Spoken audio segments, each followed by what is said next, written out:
অশুভ অতিথি। একটা অন্ধকার, বৃষ্টি ভেজা রাত। গ্রামটা প্রায় অচল হয়ে আছে প্রবল ঝড় বৃষ্টির কারণে। সবার ঘরে আলো নিভে গেছে, শুধু টাকুপি লণ্ঠনের ক্ষীণ আলো কাঁপছে। শান্তিনিকেতনের ধারে এক পুরনো, ভগ্নপ্রায় জমিদার বাড়ি আছে, যেখানে কেউ থাকে না বহু বছর ধরে। লোকজন বলে, ওই বাড়ির শেষ জমিদার রাতে সেখানে আগুনে পুড়ে মারা গিয়েছিল, আর তার আত্মা এখনো মুক্তি পায়নি। সে রাতে রফিক নামের এক যুবক আশ্রয় খুঁজতে খুঁজতে ওই বাড়ির বারান্দায় দাঁড়ায়।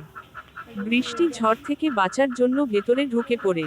চারপাশে ঘন অন্ধকার, দেয়ালে ফাটল, মাকড়সার জাল, আর ছাদের ফাঁক দিয়ে বৃষ্টির পানি পড়ছে। হঠাৎ করেই মনে হলো, কেউ যেন তার পায়ের শব্দের সাথে তাল মিলিয়ে হাঁটছে। রফিক ভয় পেয়েও সাহস করে এগিয়ে গেল। ঘরের ভেতর হঠাৎ এক শীতল হাওয়া বইতে লাগলো, অথচ সব দরজা জানালা বন্ধ। তার চোখে পড়ল এক চেয়ারে বসে আছে একটা ছায়ামূর্তি, জলজলে চোখ, মুখে দগদগে পোড়ার দাগ, আর ঠোঁট ফাঁক করে হেসে চলেছে এক অমানুষিক হাসি। আমার বাড়িতে ঢুকেছিস কেন? কানে ভেসে এলো কর্কশ গলা। রফিক চিৎকার করে দরজার দিকে দৌড় দিল, কিন্তু দরজাটা বাইরে থেকে বন্ধ। মূর্তিটা আস্তে আস্তে কাছে আসছে, আর তার হাসির শব্দ প্রতিটি দেয়ালে প্রতিধ্বনিত হচ্ছে।